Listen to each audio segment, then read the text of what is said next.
Mesdames, Messieurs, bonsoir et bienvenue dans Vision. Plus de 25% de la population vit quotidiennement avec des coupures ou des désagréments en matière de distribution d'eau. Un problème dû de l'aveu même des responsables du secteur, d'abord à une gestion chaotique de cette ressource.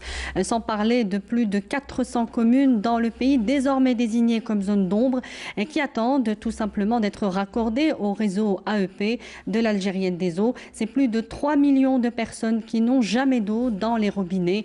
Manque de précipitations et gel des projets, gel de projets structurants et surconsommation en cette période de pandémie. Le secteur de l'eau ne sèche pourtant pas en stratégie pour mobiliser les ressources, surtout non conventionnelles vu les caprices climatiques et donc pour satisfaire les besoins en eau à plusieurs niveaux et à plusieurs segments d'activité. Pour en parler, nous recevons ce soir Monsieur le ministre Rasqi Belaqi, ministre des Ressources en eau. Merci d'avoir accepté notre invitation. Je vous remercie de m'avoir convié à cette émission. Alors on sait que l'Algérie doit multiplier les ressources autres que la pluie pour accéder à l'eau.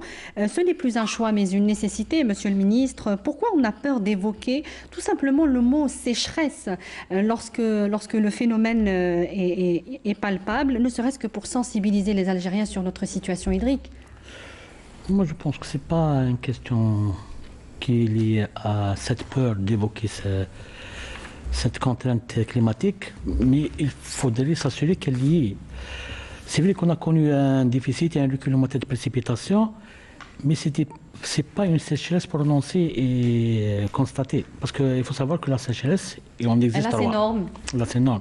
Mais nous sommes pas loin, parfois. La sécheresse climatique qui est liée au recul des précipitations. Dès qu'on constate un déficit en matière de précipitation, on peut dire qu'il y a une sécheresse climatique, il y a une sécheresse hydrologique. Là, elle est liée plutôt aux apports et au niveau des barrages du ruissellement. Et la dernière sécheresse, c'est la sécheresse agricole qui est liée au taux d'humidité du sol.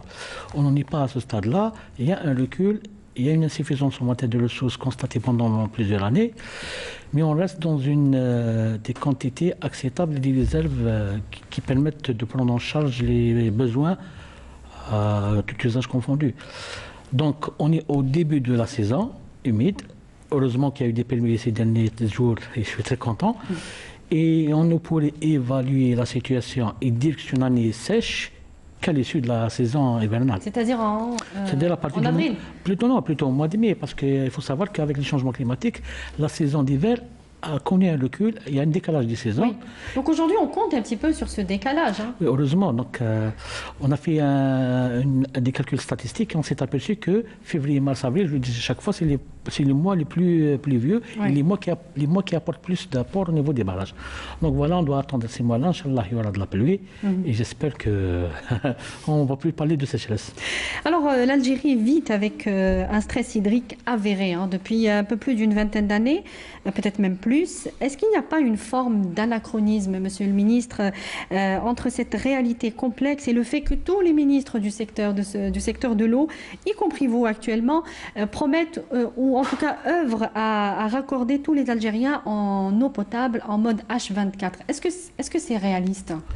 Moi, j'ai jamais parlé du H24. Par contre, j'ai parlé du quotidien. Parce que le quotidien, il est à notre portée. Du moment depuis le début de l'année, vous avez converti 86 communes sur 666 en H24. Au quotidien. Donc, c'est pas forcément H24. Non, le H24, il est difficile à atteindre du moment qu'on est un pays pauvre en eau. On n'a pas assez d'eau pour permettre à tous nos concitoyens... Et pour le quotidien, est-ce qu'il est toujours Bien sûr. accessible? Écoutez, nous, on parle d'une hypothèse qui est très claire. Il y a un programme de développement, il y a beaucoup de projets qui sont lancés sur le terrain et à l'issue desquels on va avoir de l'amélioration de l'alimentation de l'eau potable. Et c'est à partir de là qu'on se prononce et on prend des engagements pour satisfaire nos concitoyens. Actuellement, il y a plus de 1100 projets au niveau local, il y a 1000 et quelques projets au niveau central, il y a plus de 3000 projets pour les zones d'ombre. Tous ces projets-là donc, concourent pour qu'il puisse y avoir une amélioration très perceptible de l'alimentation en eau potable des populations. C'est pour ça que je pense que tous les ministres qui sont passés par le secteur se sont basés sur cette approche-là. Donc l'amélioration du service public d'abord par mettre à la disposition des citoyens des quantités d'eau suffisantes et leur permettre un accès à l'eau. Ensuite, il y a Ce aussi, qui est un droit. Hein. ce qui est un droit qui a été consacré d'une manière plus forte avec la nouvelle Constitution. Il y a aussi l'amélioration du service public lui-même. Il faut que le service public puisse atteindre un certain niveau de performance qui permet de garantir cette continuité du service. Et on travaille dessus, on a apporté beaucoup d'améliorations. C'est très compliqué parce que les entreprises, en particulier l'ADIE, qui assure l'essentiel de l'alimentation en eau potable, a beaucoup de difficultés. Et une difficulté la plus importante, c'est la difficulté financière qu'on est en train de prendre en charge avec le soutien du gouvernement. Il y a aujourd'hui cette réalité, hein, les difficultés financières de l'Algérienne des eaux, avec cette réalité avec laquelle il faut composer aujourd'hui. Oui, notamment pour le dégel d'un certain nombre de projets. Et je vous donne 2 chiffres. Le premier chiffre, c'est les créances. L'Algérienne des eaux détient plus de 40 milliards de dinars de créances auprès des établissements publics. Et il y a un programme de recouvrement. Il y a un programme avec le soutien de M. le Premier ministre. On est en train Où est-ce qu'il en est justement? Ça fait un moment qu'on en parle de ce recouvrement, de ce programme de recouvrement. Ça fait quelques années. C'est simple, mais ça commence à se débloquer. Algérienne des eaux commence à recevoir un peu d'argent. Pas au niveau espéré, mais je pense que d'ici l'année prochaine, ça va s'améliorer davantage. Il faut savoir que cette année aussi, c'est une année un peu difficile financièrement. La deuxième information ou la deuxième donnée, c'est que l'Algérienne des eaux a aussi plus de 30 milliards de dettes. Et la grande partie des dettes, c'est des dettes de consommation énergétique qu'elle n'arrive pas à honorer. Et tout ça fait que l'ADIE... Donc il y a la recherche aussi de partenaires financiers, les banques aujourd'hui, pour financer, pour financer des projets à l'arrêt, surtout pendant cette pandémie. Pour le fonctionnement de l'ADIE, on a trouvé des solutions intermédiaires. Cette année-là, on a pu avoir un prêt de 10 milliards de dinars sur 3 ans pour permettre à l'ADIE d'équilibrer ses charges et de prendre en charge au moins les charges les plus importantes, les salaires, les matières de traitement et une partie d'énergie électrique. Mais la solution la plus importante... Mais pour les projets, Monsieur le Ministre, surtout pour Je vais arriver au projet. Alors, pour la solution la plus importante qu'on est en train de mettre en œuvre, c'est la refonte institutionnelle de ces établissements. On est en train de réorganiser pour réduire les charges, mutualiser les moyens et avoir un peu plus de performance dans l'exercice de leur mission. Pour les projets, donc il y a des projets qui sont toujours en cours, il y a des projets qui continuent d'être réalisés, il y a certains projets qui ont connu un gel, et heureusement que suite au conseil interministériel qui a été consacré à la problématique d'approvisionnement en eau, au niveau national, donc il y a cette décision de dégeler ces projets-là en fonction des priorités et en fonction des capacités financières du pays. Alors quelles sont les priorités? La priorité, c'est l'alimentation potable des populations. Il faut que ces projets-là permettent la continuité du service public. On ne peut pas... Et l'arrêt des coupures? Les découpures, je vais en arriver. Non, pour l'instant, on ne peut pas accepter qu'il y ait une interruption de l'alimentation potable pour insuffisance d'eau, pour absence d'eau ou pour une autre raison. C'est une directive du président de la République. Voilà, et elle a été confirmée par Monsieur le Premier ministre lors du conseil interministériel. Si vous voulez qu'on aborde le problème des interruptions et des coupures d'eau, là c'est un autre problème qui est un peu technique. On va y arriver. On va y arriver parce qu'il y a dans le cadre de votre stratégie au 2030, d'ailleurs c'est un programme qui peut aller jusqu'à 2050, vous avez... permettez-moi l'expression, assainir votre secteur des mauvais gestionnaires, vous l'avez dit vous-même, en limogeant notamment le directeur général de l'ACA, les 26 directeurs de l'ADE, pour manquement important. Il y avait cette étape importante qui devait être franchie, Monsieur le Ministre. Est-ce qu'il va donc y avoir un effet positif direct et rapide sur le fonctionnement en général des services de votre département ? Je vais vous en parler de la stratégie parce que c'est l'élément le plus important dans notre démarche pour apporter de l'amélioration. Ce qui a été fait dans le cadre de l'assainissement des cadres et des responsables du secteur, c'est que c'est une opération qui a débuté au mois de février 2020. On a mis en place un dispositif d'évaluation de la performance des cadres. Il y a eu plusieurs inspections. Il y a eu plusieurs séances d'évaluation. Il y a eu un audit. Il y a un audit approfondi qui a pris du temps. Il y a eu même des enquêtes des services de sécurité. Tout ça a permis de prendre une décision dans le cadre d'amélioration. Et ça a permis aussi de donner la chance à beaucoup de jeunes cadres, très compétents, de prendre le relais. Et je suis satisfait de l'opération. Aujourd'hui, il y a une légère amélioration. Il faut du temps pour que l'amélioration s'installe définitivement. Vous dites que certains dirigeants de certaines agences de l'ADE bloquaient carrément, on arrivait à bloquer des projets. C'est pas grave. Vous dites qu'ils en arrivaient à bloquer certains projets carrément consacrés par le... Je parlais des directeurs des ressources en eau au niveau du wilaya. Oui, des directeurs voilà. Que vous avez Les directeurs des ressources en eau, pour certains wilayas, ils ont paralysé le programme de développement. Moi, j'ai trouvé des opérations qui datent de 2012 qui n'ont pas été lancées sur le terrain. Oui. Au moment où beaucoup de populations et de citoyens ils étaient en train de confronter ce manque d'eau d'une manière terrible. Il y a aussi beaucoup de responsables qui sont à l'origine de situations dramatiques. Je prends un exemple dans une wilaya, ils ont entamé les travaux la veille de l'Aïd, ils ont coupé l'eau des populations, la veille de l'Aïd. Donc vous voyez, donc il y a un épisode qui a été assez récurrent. Récurrent. Donc tout ça, ça a été pris en charge et l'opération se poursuit. L'évaluation, c'est une opération continue, on le fait tous les jours. Il y aura une autre étape d'évaluation d'ici la fin de l'année. Donc il y a un nouveau mode de gestion il y a un nouveau mode de gestion basé sur l'évaluation des résultats et des objectifs continus. Très bien. Alors avec la CEAL, puisqu'on parle de cet audit qui a aussi... on a vu à travers lui le limogeage du DG de la CEAL.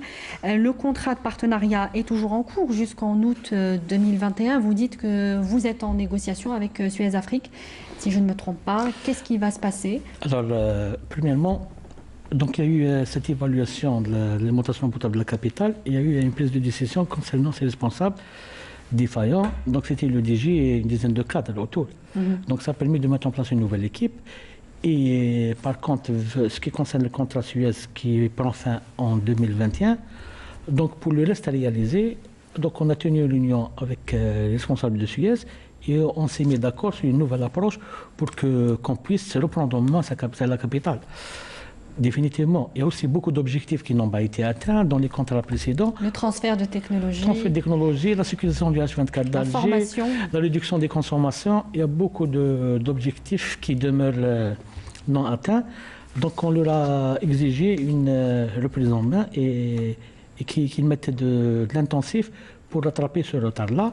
Il y a aussi un axe très important, c'est la relève. On doit créer de la relève en compétence nationale. Oui. Donc ça, c'est une priorité. Et ça, c'est le know-how, c'est la transmission du know-how qui n'a pas été honoré. On travaille dessus. Nous avons une première évaluation au mois de janvier. En parallèle de tout cela, on a engagé 2 audits, une technique et l'autre administrative ou contractuelle. Donc il y a 2 bureaux d'études qui travaillent dessus pour voir ce qui s'est passé dans ces contrats de Suez pour qu'on puisse tirer le leçon et estimer...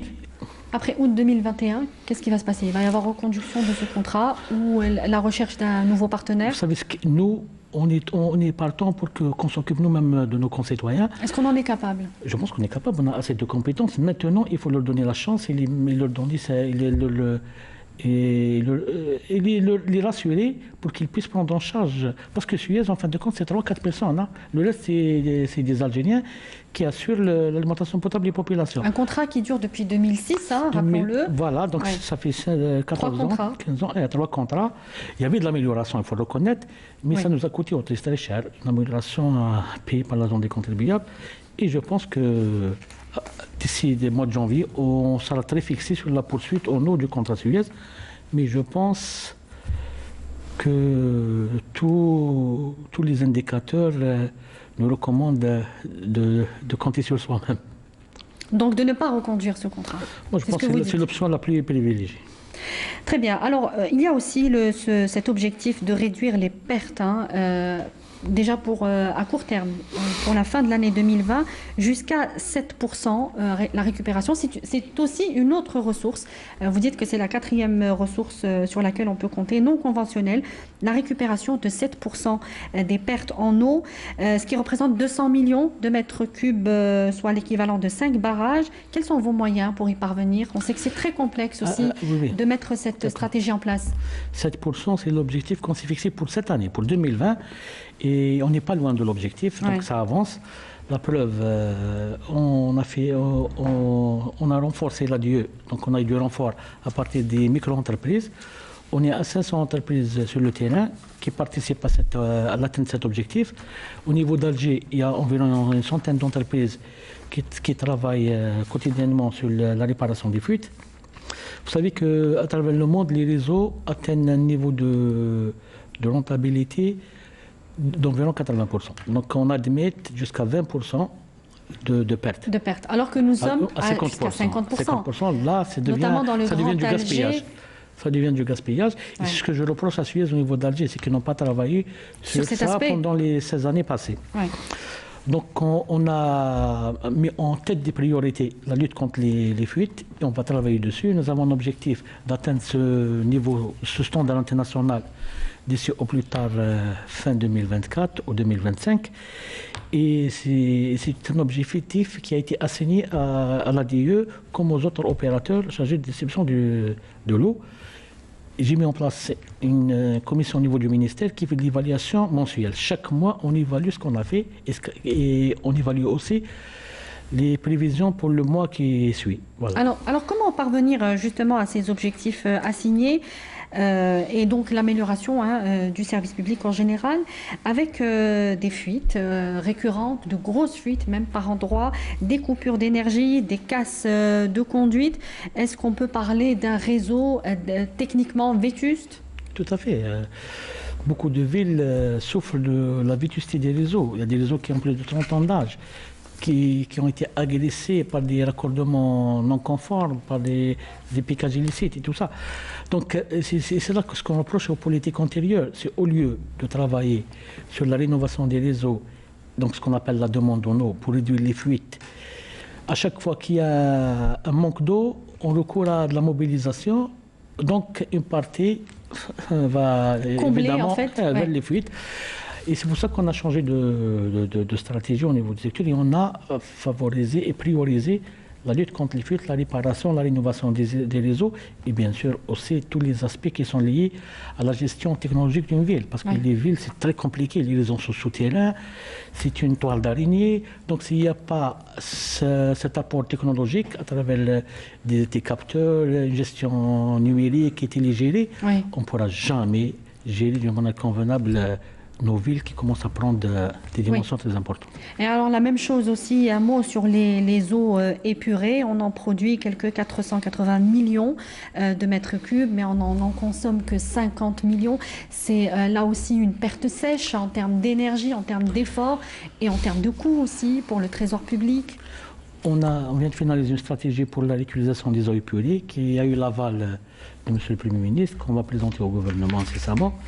Donc elle s'appuie sur cette nécessité de valoriser ces eaux-là qui sont une source très importante pour accompagner l'irrigation qui commence à se développer à prendre de l'ampleur. Actuellement, nous avons 200 stations d'épuration qui cumulent une capacité de 960 millions de mètres cubes. Mais on n'est plus que 480 parce qu'il manque des raccordements et ça fait partie du programme à lancer dans les années à venir. Mais sur les 480, vous l'avez dit, on réutilise que 50 millions. Cette année, on a pu atteindre environ 100 millions du moment qu'on a fait un peu du porte-à-porte. Mais le reste part dans la nature. Le reste, il est perdu dans la nature. C'est inadmissible. C'est inadmissible parce que c'est une chose très importante. Vous savez, surtout pour un pays comme 480 millions de mètres cubes, c'est l'équivalent de minimum des barrages.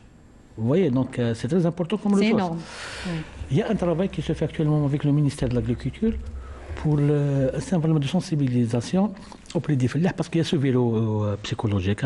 Les gens, pour eux, l'eau épurée n'est pas impure. Impure, la rêve tahira, donc ça les bloque. Et c'est pour ça qu'on essaie de faire ce travail de sensibilisation et de les convaincre que c'est une eau qui a été traitée, qui a fait l'objet d'une épuration, tout un process très compliqué. Et c'est une eau qui est analysée à sa sortie de l'usine.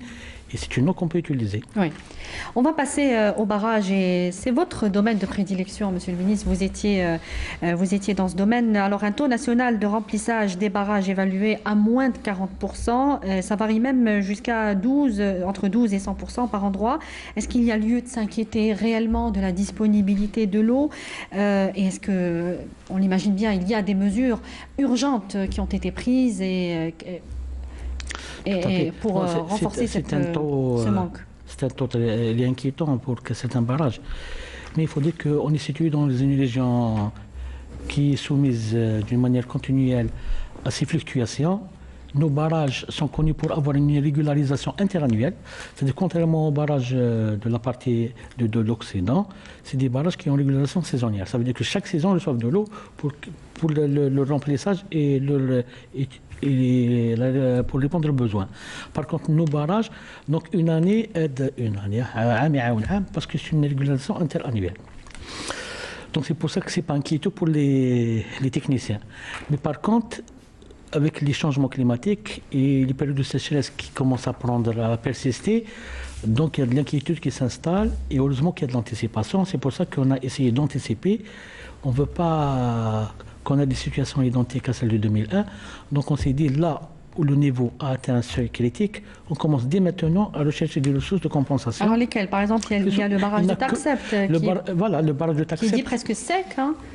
Mais il vient de recevoir environ 4 millions de mètres cubes, donc c'est de bons augures. Et le barrage de Bouira aussi. Et le barrage de Kounité Seldoun qui alimente 4 wilayas aussi. Et il a connu un souterrage excessif, il y a eu beaucoup de consommation. Mais c'est un barrage dont le bassin versant est très important. Alors il faut dire qu'il y a eu une surconsommation pendant l'été. Cette année, on a connu 12% d'augmentation dans les consommations par rapport à l'année 2019. Hein. Donc il y a eu une surconsommation. Je pense que le confinement est l'une des raisons. Mais il y a aussi, tout le monde s'est mis à l'hygiène sanitaire, donc les gens se lavent la main régulièrement. Ah oui. Et heureusement. Plus d'eau, plus d'hygiène, plus d'eau. Et il y a aussi beaucoup de fuites, malheureusement. Et on travaille dessus pour qu'on essaye d'optimiser l'utilisation de cette ressource rare et vitale. Les fuites, l'envasement aussi, Monsieur le Ministre, il y a 14 barrages qui seront particulièrement touchés et même des barrages plus récents. Cela représente une perte de 12%, c'est ça, de l'eau de surface? On a perdu jusqu'à aujourd'hui environ 12% de la capacité totale. Oui. Et c'est un phénomène naturel. Avons-nous les moyens de traiter d'agir sur le plan curatif? On est en train de les mettre en œuvre. C'est vrai, à un certain moment, on ne s'est pas très intéressé à cette problématique. Jusqu'au jour où on a vu quelques barrages s'envaser à 50% de leur capacité. Donc j'ai dit qu'il y a 14 barrages. Le plus gros, c'est des barrages qui ont été construits pendant la période coloniale. On a mis en place une stratégie. La stratégie, elle est sur 2 axes, l'axe préventif et l'axe curatif. Je vais commencer par le préventif, c'est le plus important et le plus économique. La plantation, les arbres. Il y a déjà, on est en train de faire des études de protection des bassins versants. C'est des études très poussées qui permettent d'identifier les zones érodables et de choisir les mesures anti-érosives les plus adaptées. Oui. Le reboisement, c'est la solution la plus recommandée à plusieurs impacts. Vous savez que l'arbre, c'est la vie aussi. Oui. Il y a aussi... il y a eu la plantation de 2 millions d'arbres, quelque chose comme ça, autour des bassins. 2,5 millions, ça c'est une initiative du secteur, mais elle est accompagnée par un gros travail par la Direction générale des forêts. Et vous savez, dans le programme national de reboisement qui vient d'être lancé, une grande partie de cette opération sera dirigée vers les bassins versants pour protéger les barrages. Donc, pour que ça soit plus utile et que ça permet aussi de lutter contre ce phénomène. Donc, en matière d'action curative, c'est le dévasement. Le dragage, donc on doit essayer de soutirer ces vases et de les extraire pour récupérer et réhabiliter la capacité des barrages. On a parlé d'une dragueuse made in Algeria il y a 3 dragues. Il y a une année. Oui, une année. On a connu du retard, mais comme c'est un prototype et c'est la première fois qu'on le fait en Algérie, donc on a admis qu'il y ait du retard. L'essentiel, c'est d'avoir ce produit à la fin. C'est-à-dire du retard, Monsieur le ministre? Parce qu'il faut faire des études. Et ça prend du temps pour faire une étude. C'est un bateau, c'est un bateau qui est équipé d'un système de pompage, c'est très compliqué. Et je pense qu'on est à 98% d'avancement. Les études sont terminées, le montage est terminé. Ils vont commencer les essais à blanc dans quelques temps. Et la drague serait disponible d'ici le mois de décembre, pas dans décembre, c'est la fin décembre. On commencera les essais sur un barrage. Quand on fait un prototype, on prend du temps. Parce que des fois, on fait une chose, il faut corriger. C'est de la recherche et du développement en même temps que la fabrication. Et je suis très content que l'Algérie puisse avoir cet outil-là, qui est très important. Oui. Vous savez qu'une drague coûte en moyenne 10 millions d'euros. Le fait de la fabriquer en Algérie avec une intégration qui a atteint 70%, on a fait de l'économie substantielle. Important. Substantielle. Oui. Et ça a coûté beaucoup moins cher qu'une drague importée. Ça nous a coûté autour de 4 à 5 millions d'euros au lieu de 10 millions, de la moitié du prix. Et avec la main-d'œuvre algérienne et l'ingénierie algérienne. Alors le recours aussi au forage, c'est une ressource envisagée, aussi pour pallier le manque d'eau. près de 70 puits dans la nappe phréatique, dans le Grand Alger essentiellement. Est-ce que la capitale risque de manquer d'eau là aussi et subir peut-être des coupures? Est-ce qu'on peut le dire aujourd'hui qu'il va y avoir un manque d'eau si la pluviométrie nous fait défaut et que nous pourrons peut-être revoir le mode en H24 par endroit? On a commencé déjà de le revoir par endroit parce qu'on s'est aperçu que certains quartiers, pendant la nuit, on ne fait qu'alimenter les fuites. Il y a des coupures la nuit, effectivement. Il y a des coupures la nuit. Au moment où on manquait de cette ressource, vous savez que Qaddara, il était à peine à 20% de son taux de remplissage. Et c'est le principal pourvoyeur d'Alger. Donc on s'est dit qu'il vaut mieux réduire au moins les fuites pour préserver cette ressource. Mais en parallèle, on a lancé un programme, donc par anticipation. On a lancé un programme au niveau de la capitale, aujourd'hui de 71 au forage. Donc c'est des forages à profondeur variable. Là, pour certains endroits, on atteint 400 mètres. D'autres endroits, c'est à peine 60 mètres, comme ce fut le cas au niveau de Chiraga. Ces forages-là, ça va être un dispositif, s'il n'y a pas d'eau de compensation, dans le cas où l'année serait favorable, on aurait des pluies, ça va être un dispositif de sécurisation. Oui.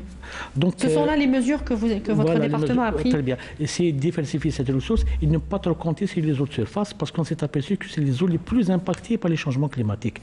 Dès que ça ne pleut pas, par contre, au niveau de la nappe, elle est moins impactée. Ça représente un pompage de combien sur 61 puits? Les 71 puits, 71, pardon. On compte récupérer au minimum 270 000 m3 jour, ce qui est considérable pour la capitale, et ça permet de compenser une grande partie, dans le cas où, des déficits en matière de ressources superficielles.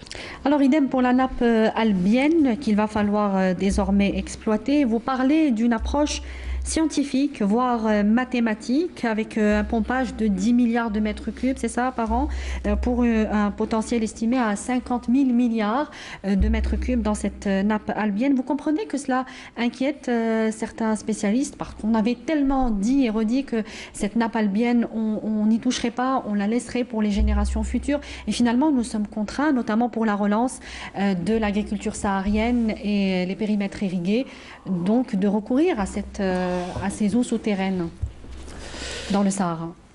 Écoutez, nous, on pense beaucoup plus aux générations futures au contraire, le fait d'avoir fait des modèles mathématiques en place et les simuler pour comprendre le comportement de la nappe, pour savoir comment vont évoluer les réserves, avec différents scénarios de consommation, qui nous a permis de partir sur une hypothèse beaucoup plus sécurisée avec ces 10 milliards de mètres cubes. Donc le travail des scientifiques a permis de dire qu'aujourd'hui, on peut... Écoutez, il faut savoir que les modèles des années 70, qui étaient des modèles pas trop précis, ont permis de prendre la conclusion qu'on peut tirer 5 milliards de mètres cubes par an. Oui. Mais depuis la nuit des temps, on n'a pas dépassé les 3 milliards. Donc on a déjà une avance, on a assez de réserves. Ça, c'est un. De deux, les modèles actuels sont beaucoup plus précis et beaucoup plus sophistiqués. Ils permettent donc de pour l'estimation et pour simuler le fonctionnement et l'évolution de la réserve. C'est-à-dire, c'est un modèle mathématique très complexe.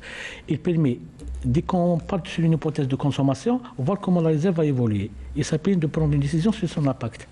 Donc il y a une surveillance, hein, en fait. Bien sûr, non, il y a tout un réseau de pésométrie qui permet de voir la fluctuation de la nappe. Avec les modèles actuels, on a pu conclure qu'avec 10 milliards de consommation par an, il n'y aurait aucun impact sur la réserve d'ici, je dirais, peut-être 200 ans. Alors, est-ce que cette ressource ne devrait pas, plutôt, comme le disent certains spécialistes, servir dans le cadre d'un vaste programme d'édification d'un rempart vert, de lutte contre la désertification, la modification de l'écosystème, en somme, du développement durable? Est-ce que nous sommes dans ce cadre-là? Les 10 milliards vont être utilisés pour tous les usages. Donc, c'est-à-dire une partie sera utilisée pour l'alimentation potable des populations du Sud, comme ce fut le cas actuellement. Une partie sera transférée vers les hauts plateaux pour soutenir cette région-là pour l'irrigation. Une partie, la plus importante, je pense, c'est pour l'irrigation saharienne. Et dans l'irrigation saharienne, le barrage vert, les plantations d'arbres, tout ça font partie de ce grand schéma. Donc c'est un programme de développement durable. Très intégré, très vaste et qui tient compte de tous les besoins au niveau continental même. Oui. Rappelons que la nappe albienne appartient en fait à un continent aussi. Voilà, plusieurs pays la disputent. Trois pays transfrontalières, donc c'est une ressource transfrontalière, mais 70% de la ressource se situe au niveau de notre pays, heureusement. Effectivement, 70%. Heureusement, oui. Alors, on va passer aux stations de dessalement d'eau de mer, une ressource essentielle aussi, pour alimenter notamment les villes côtières en eau potable. Nous avons 11 stations de dessalement d'eau de mer, mais rien que les stations de Foucault, Tipaza, de Ténès, de Mektaha Oran surtout, ou encore celle de Souk, Tleta à Tlemcen, gigantesque station de dessalement récente, de plus de 500 millions de mètres cubes d'eau, connaissent de graves pannes techniques et défauts de production. C'est tout l'ouest du pays qui s'en retrouve impacté. Quelles sont là aussi les mesures d'urgence?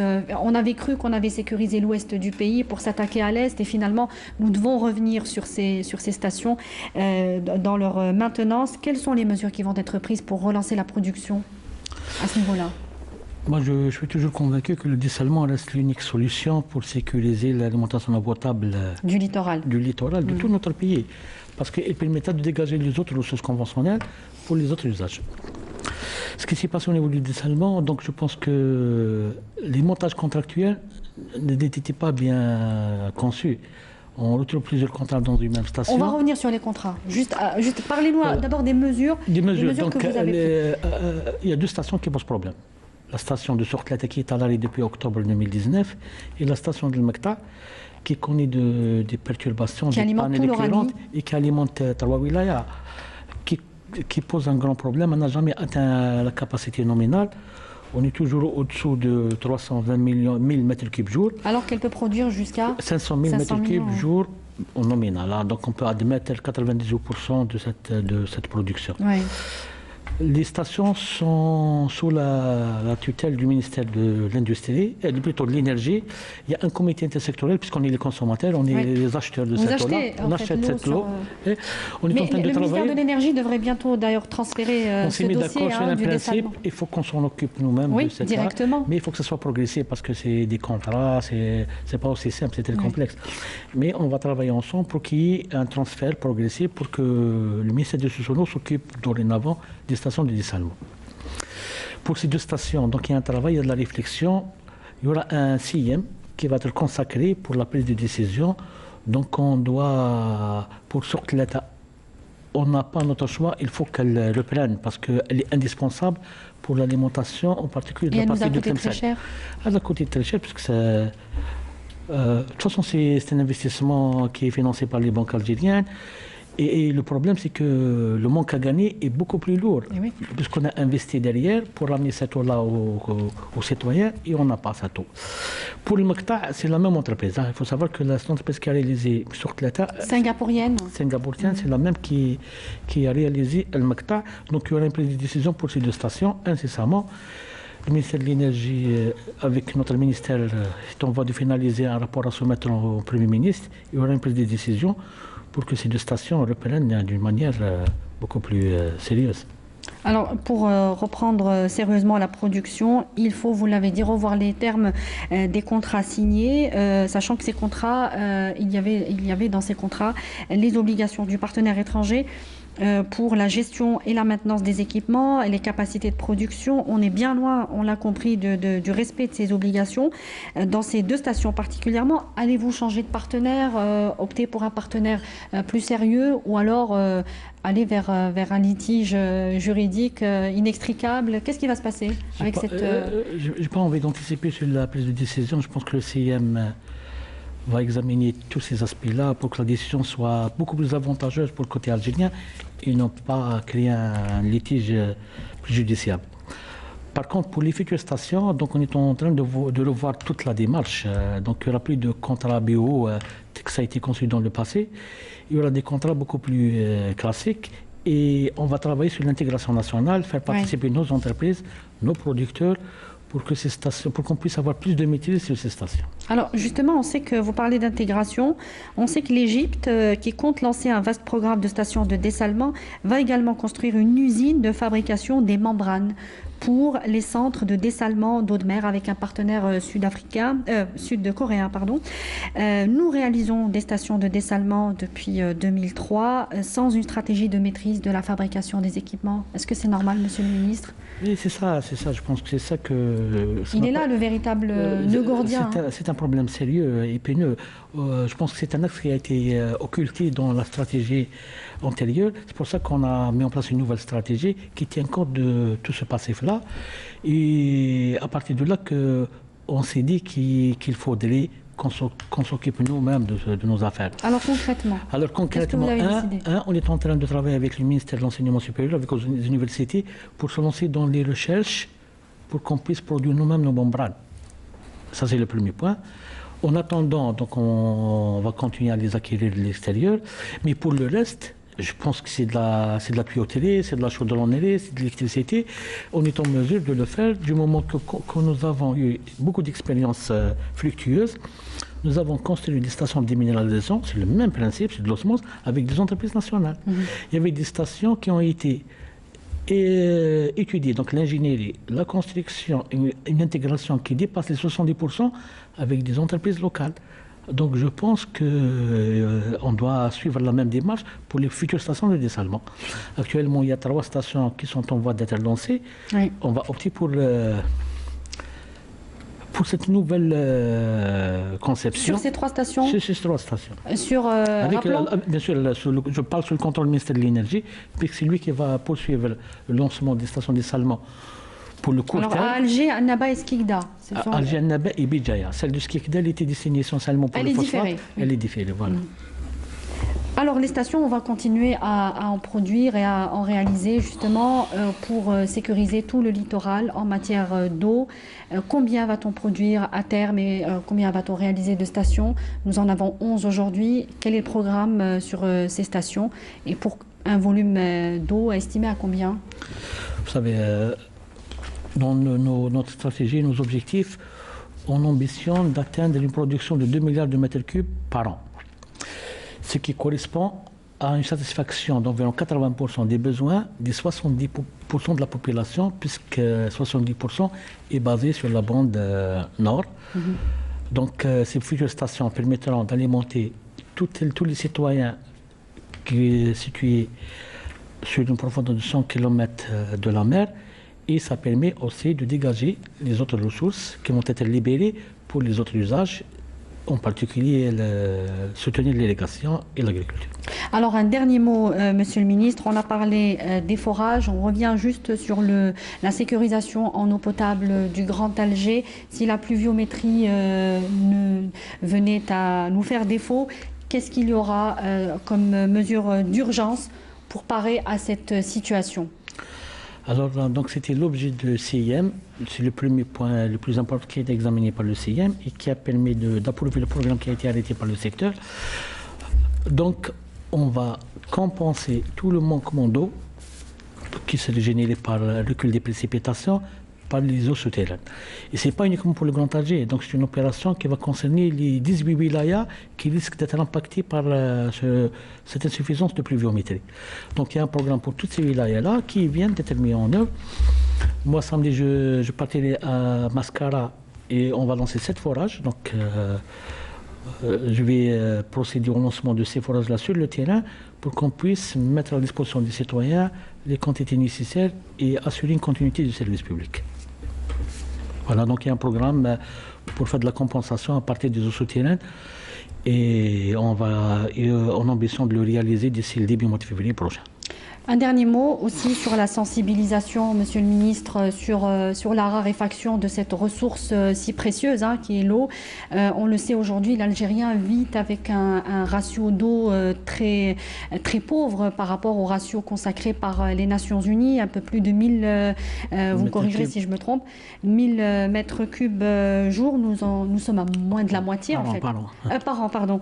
Nous sommes à moins de la moitié. Est-ce qu'il y a un programme aussi avec le ministère de l'Éducation par exemple, ou de la culture, pour faire des spots et pour sensibiliser surtout les plus jeunes aujourd'hui, les futures générations, sur la rareté de cette ressource? Je vous remercie de m'avoir rappelé ce point parce qu'il est essentiel. On doit reconnaître qu'on est un pays pauvre en eau. On le sait, mais on doit le reconnaître avec conviction qu'on est un pays pauvre en eau et on doit tous œuvrer et avoir cette culture de la gestion de l'eau qui permet qu'on fasse des économies de la grande échelle. Mais est-ce qu'il y a un programme? On le dit souvent. Il y a un programme de sensibilisation, mais le problème c'est que le citoyen, il faudra lui assurer déjà un service de qualité pour le convaincre pour qu'il fasse un peu d'économie. Pourquoi vous liez ces deux? Non, parce que c'est ça, c'est le terrain qui le dit. Donc c'est pour ça qu'on a commencé par le plus important. On doit nous-mêmes faire des économies d'eau. Au niveau de la fuite des réseaux, au niveau des piquages illicites. Ensuite, on doit passer à la deuxième étape, c'est de convaincre le citoyen qu'il fasse un effort pour ne pas gaspiller d'eau. De toutes les manières, il y a beaucoup de travail de sensibilisation. Il y a une agence qui est consacrée à ce travail-là de sensibilisation, c'est l'Agence nationale de la gestion intégrée des ressources en eau. Elle a préparé beaucoup de spots publicitaires, il y a beaucoup de supports médiatiques pour essayer de sensibiliser les jeunes, les moins jeunes et toutes les populations, tout âge confondu, sur cette nécessité de faire attention quand on consomme ou quand on utilise l'eau. Oui. Et j'espère que ça va donner des résultats. Et votre argument sur l'amélioration du service public, vous prenez ce même argument pour éviter toute question sur l'augmentation de la tarification aussi de l'eau. Rappelons qu'on produit le mètre cube à 50 dinars, c'est ça? Pardon? 12 dinars le mètre cube. Non, oui, on le cède. Ah oui, on le produit à 50, mais on le cède à 12 dinars. Voilà, donc il y a un écart important, oui. Il y a un gouffre énorme entre ces deux tarifications. Vous savez, c'est la même chose mais encore une fois, personne ne veut se lancer dans cette... Non, c'est très compliqué. Tout comme pour l'énergie d'ailleurs. Parce que moi, je pense que c'est déjà la relation entre le client et le prestataire de service. Pour que le prestataire de service puisse convaincre son client qu'il doit payer le juste coût, oui. La juste valeur, il faut qu'il fasse un service de qualité. Sinon, le client serait légitimement... Donc c'est quelque chose qui peut prendre encore quelques années? Non, au contraire. Nous, on travaille dessus. On va améliorer ce service dans moins d'une année. Avec tous ces changements-là, on est très optimiste et à partir de là, on va essayer de Dans une année, il pourrait y avoir une augmentation de tarification? Déjà pour les autres, en dehors de la consommation humaine, les autres consommations, industrielles. Oui. L'eau devrait être un produit économique. Oui. Pour la consommation humaine, on admet le fait que c'est un produit social et l'État assure une subvention. Mais par contre, pour les autres usages... Il n'y a pas de raison. Il n'y a pas de raison. Et c'est l'objet de la nouvelle loi qu'on est en train de finaliser et on va soumettre cette semaine au Conseil la réunion du gouvernement pour l'examiner. Et on a séparé entre l'usage humain, la consommation de l'être humain, et les autres usages pour dire que l'eau, elle a un coût et il faut payer. Vous allez l'appliquer, Monsieur le ministre? On en a très souvent parlé aussi, de faire payer l'eau. Cette loi a permis de passer à cette application. Quand exactement? Quand est-ce qu'elle va être présentée? Ça sera en fonction de la programmation des réunions du gouvernement. C'est-à-dire? Le plus tôt possible, puisque c'est une instruction du Monsieur le Premier ministre d'introduire cette loi-là pour l'examen du gouvernement.